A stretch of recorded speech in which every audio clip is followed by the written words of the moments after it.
going to turn it over to you, Kelsey. Thanks for being with us this morning, Kelsey. Thank you so much. Hi. Thanks so much for everyone who came back from yesterday. I apologize for all the issues, but hopefully today will be much better. So let's get right into it. So I currently teach reading in a learning support environment at Whitehall Elementary, which is in Baldwin-Whitehall School District. So my district started with an optional remote learning opportunity for all families, and then we transitioned to a mandatory experience about 2 weeks in. So with that mandatory experience, what that means for us is technology has been provided to all of our families that were in need of it, so we can make sure that we were giving access to all families across the district. We required live instruction and office hours. So live instruction could be recorded live videos from teachers, or it could be, a Google Hangout or a Zoom meeting as well. And then office hours are required. We are required to give our families access to time where we can provide assignment support for our students, as well as the parents if they need any help with anything or understanding anything. We do a schedule where ELA and social studies is on one day and math and science is on the other, and we flip-flop those. So every other day it's a different set of subjects. And then we just started implementing what we call a Flex Friday, which is an opportunity to provide enrichment for the kids. That's not mandatory, but it also gives students time to make up assignments that they may have missed earlier in the week.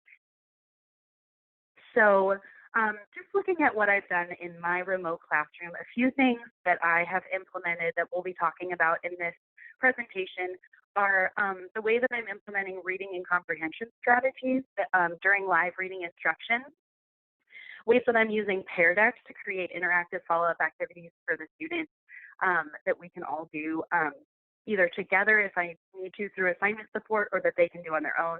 I'm utilizing Zoom cards to check for understanding, but also to make sure that I have some documentation along the way for this remote learning experience, for IEP goals and just other things that I want to keep track of and keep documenting for purposes of letting parents know what we're learning throughout this process and where we can start next year. And then I'm also utilizing a program called Raz-Kids, which is the online platform for reading A to Z. Not only for instruction, but also for comprehension checks at the end of units. So this first slide just shows some of the cool tools that Reading A to Z has access to when you're doing remote instruction. This was originally created to be used on a smart board or a Promethean board so that you could do whole group instruction, but it works wonderfully for remote learning as well. So if you look at this icon on the side, it has a pen tool and a highlighter tool and a text tool, and you can use that as you're teaching live instruction. For a higher group of kids, I can use it to point out text features and nonfiction text and count out chapters and highlight all the different areas that are text features and nonfiction. But then for my other readers who are still working on vowel team practice or really struggling with certain decoding strategies, I can be utilizing that as well.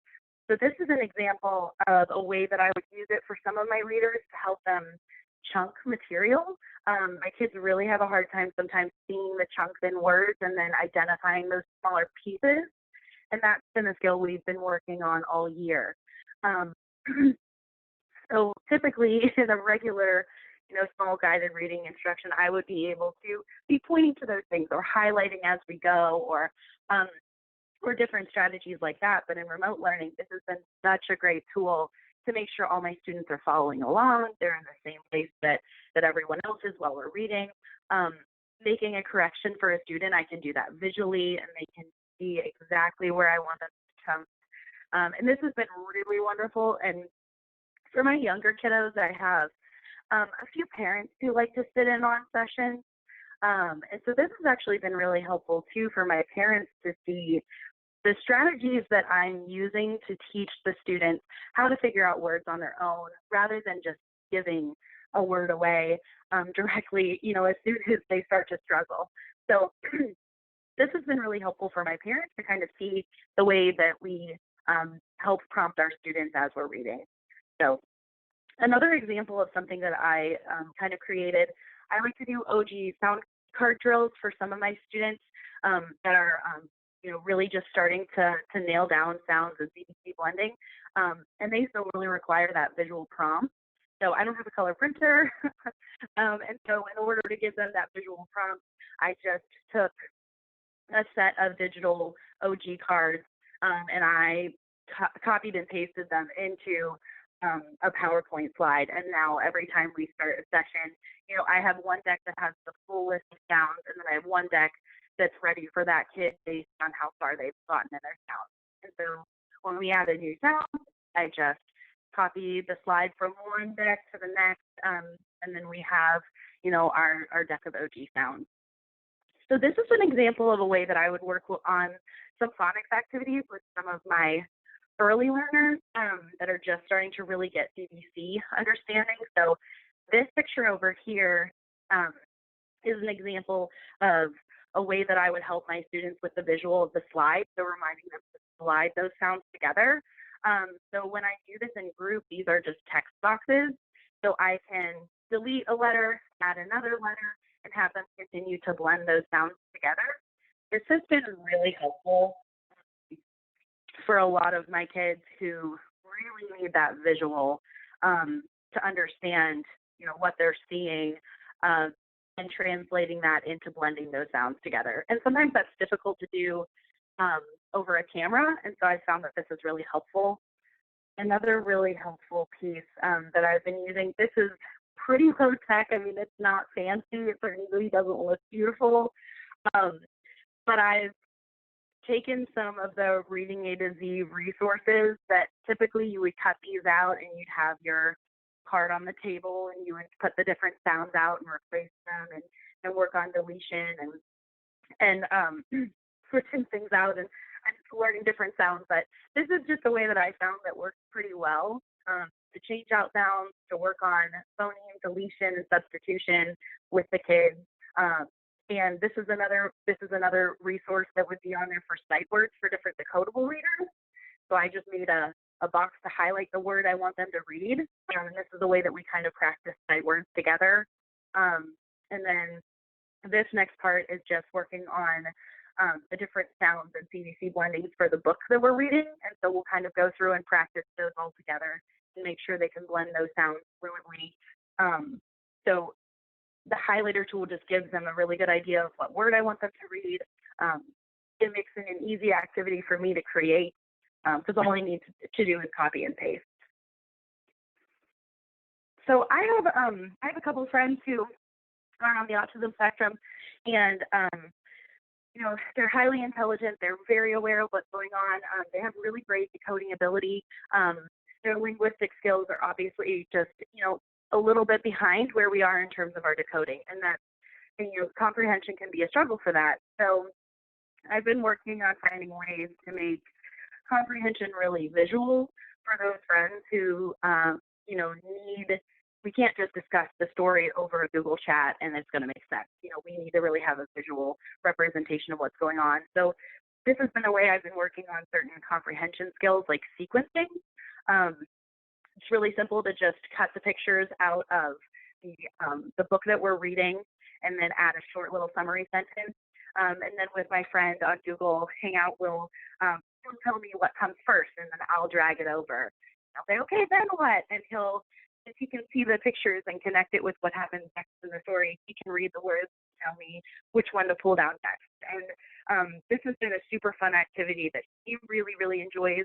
And we're still working on one of his goals, which is answering WH questions for stories. And this is another example of an activity that I would do with him. Not only are we working on who is in the story and we're working on characters, but we're also working on yes and no questions, which is another goal of his. So I'll ask him, is a bunny in the story? Yes, a bunny's in the story, so I'll drag it over. is a doctor in the story? No, a doctor's not in the story. Okay, then that goes into the no pile. And when we're all done sorting those activities, I'll have him tell me the characters are, and then he'll list off the characters of the story with that visual reminder. So that's been really fun to do with him, and he really enjoys it. And this is an activity that we can do more than once. You know, it's a practice activity. The first time he didn't get them all correct. So then we were able the next time to come back and practice it again. Kelsey, real quick, So here, we have a question about that last activity. Is that something that you created on Raz-Kids? this activity, the visual, yes and no. Yes. This is an activity that I actually created in Google Slides.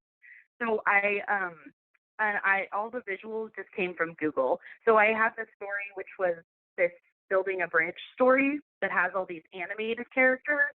And I actually wanted the live characters to pick because I wanted him to be able to tell. I didn't want him to just say, oh, that's a cartoon from the story. I know that's a character. So I made him remember, okay, there was a turtle that was animated. Now there's a live turtle. Yes, I know that's a character. So all of these are just Google Slide images put onto a Google Slide. And so are you watching the kids share the screen, or are you just watching them in real time manipulate the images? So for this activity, I will be in charge of the screen and I will share it with the student, and then he will verbally tell me where to put the characters, because I want him to verbally tell me yes and no. So I will actually manipulate the screen and he will tell me where to put things. He'll tell me where to sort them. And then we just have one last question. Where did you get the Orton Gillingham cards for the phonics review?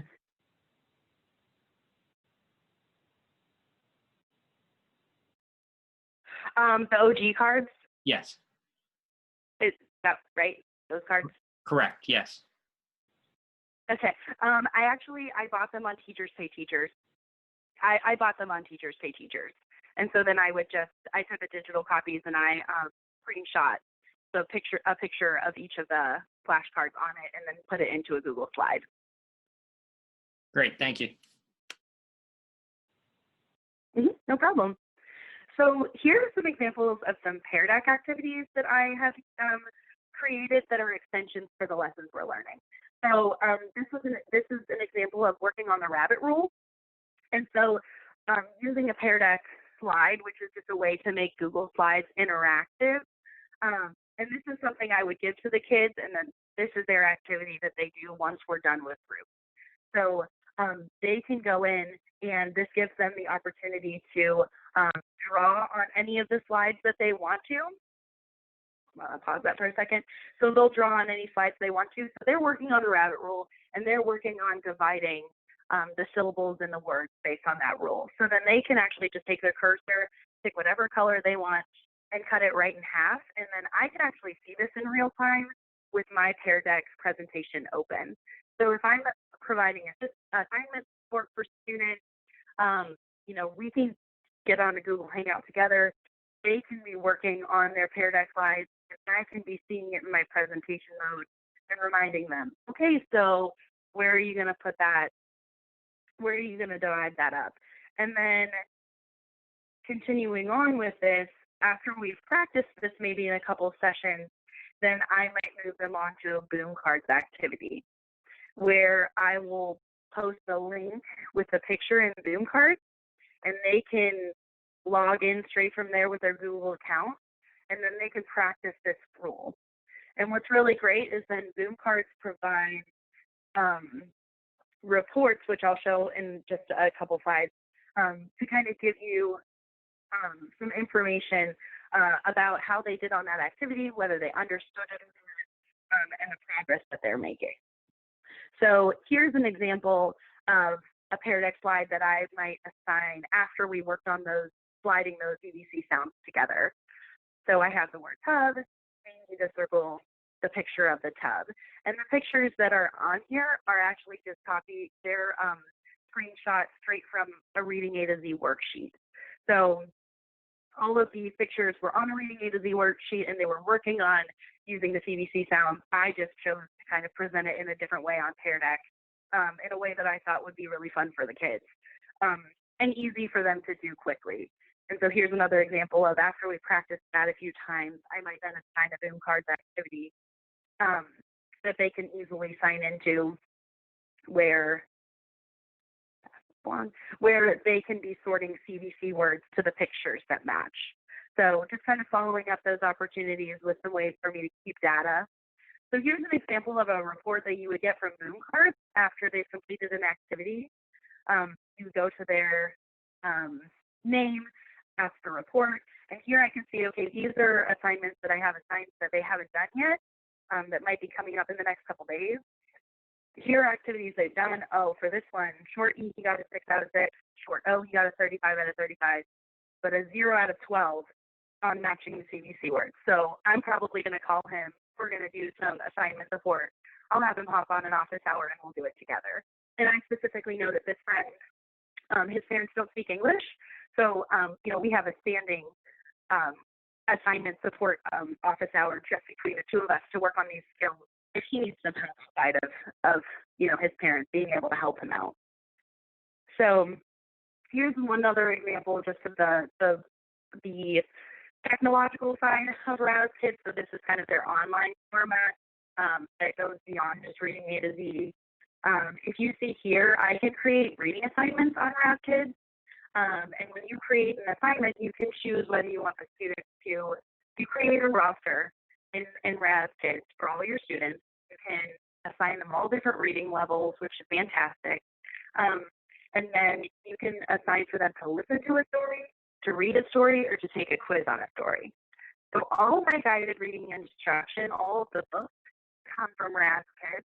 So what I'm able to do is my very first assignment when we start a new book, we talk about it together. I introduce the book. We talk about fiction, nonfiction, all that fun stuff that gets you started learning a new book. And then I assign them to listen to it. So I know that they've had exposure to the story as we're getting ready to talk about it.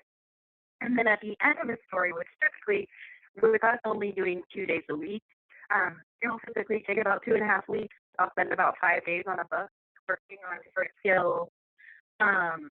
And then I will assign for them to read the story one last time and then take a quiz. And you get reports from all that information, so I can see the questions that the students missed. I can see the areas that they did really well in.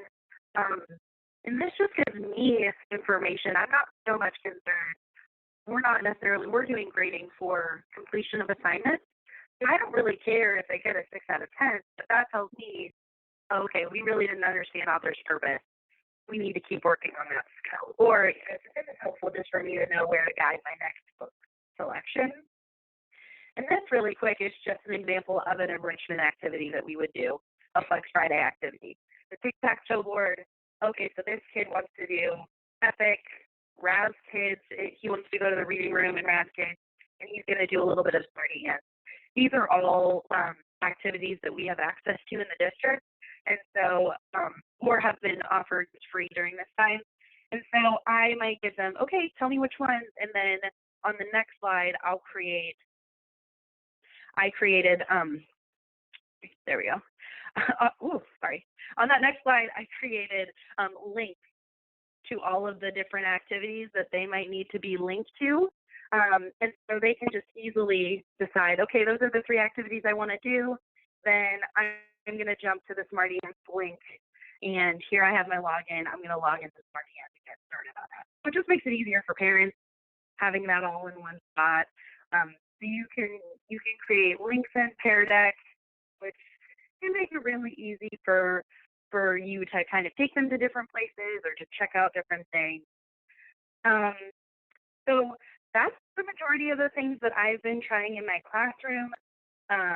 Obviously, it's taken a while to kind of get to all of those different things, but some of the lessons that I've definitely learned throughout this process is that interactive groups are really great for focusing on reading and comprehension strategies. So I really love having the opportunity to just spend 10 to 15 minutes just working on listening to my kids decode, using those different reading strategies we've been working on all year, and then really working on comprehension strategies, asking those deeper questions for my friends who are reading at a higher level, really going above and beyond the text.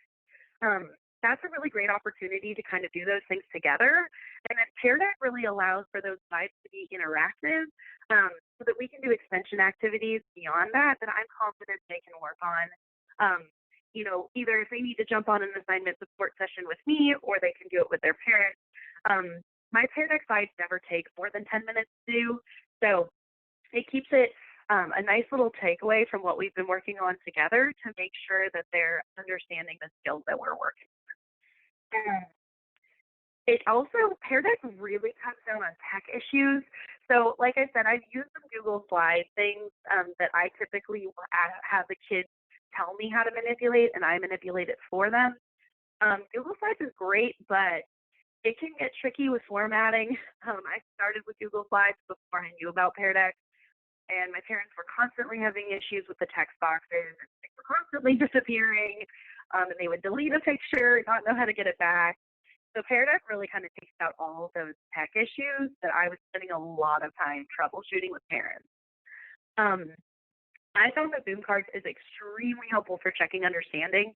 I typically wait to assign a boom cards activity until after we've done a certain practice skill multiple sessions in a row.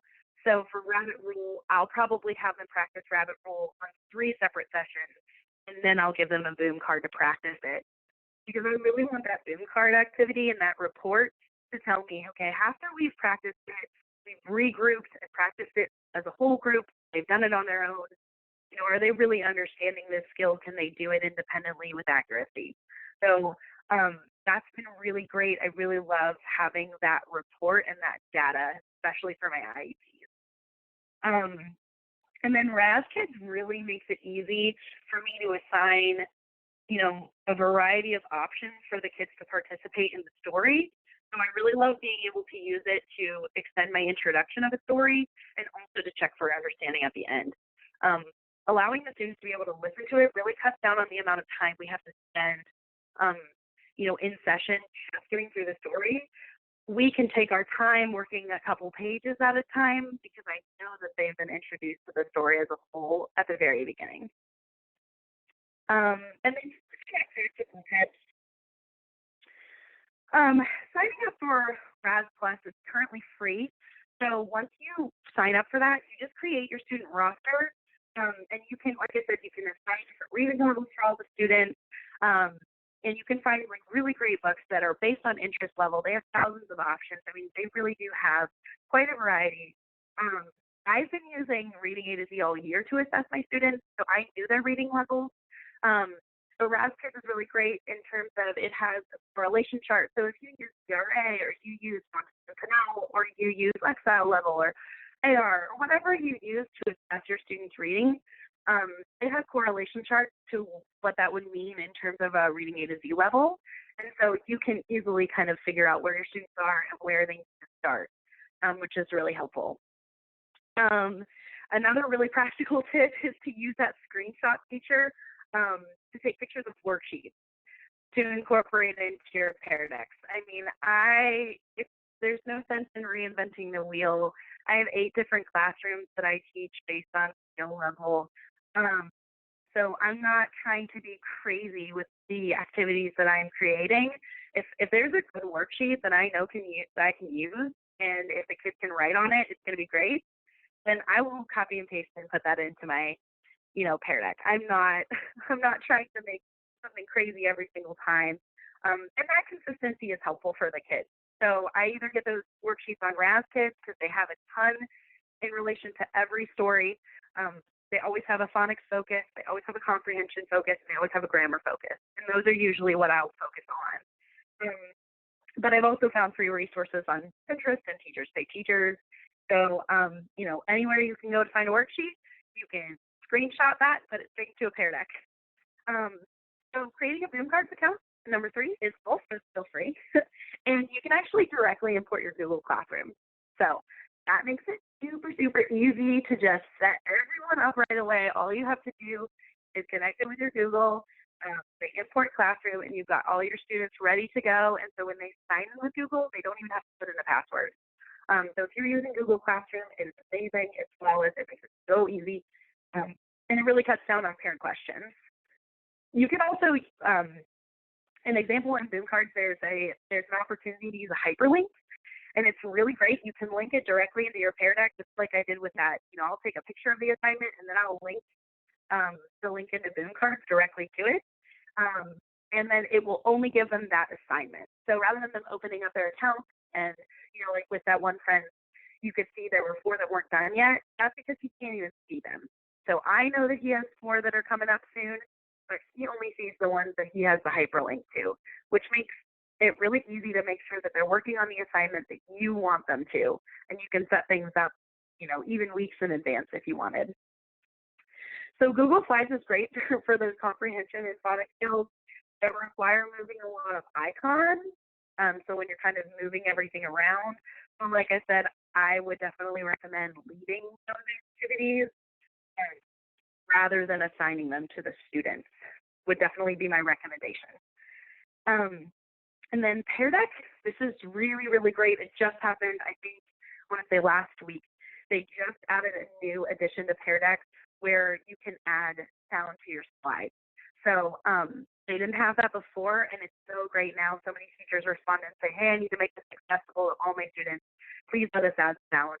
So now I can narrate all of my slides to my friends, and it makes it so much more accessible. For my kids who are working on this without a parent, they can't always read all the directions on my Pear Deck slide. If I can read it to them, it takes out a lot of the confusion when they're working. I have friends whose parents can't read English, but they speak English. So they might not be able to read the instructions to, my student, but if they can hear them, then they can help them. So this is just a really great way to make things more accessible to all of my kids. And then Pear Deck is just a Google extension. So if you know how to input any other Google extension, I'm sure you guys have worked on that a bunch in the last few weeks. All you have to do is just add the Google extension. It's free, and then when you open up Google Slides, you go to add-ons and you just open up Pear Deck, and there it is. You're ready to go.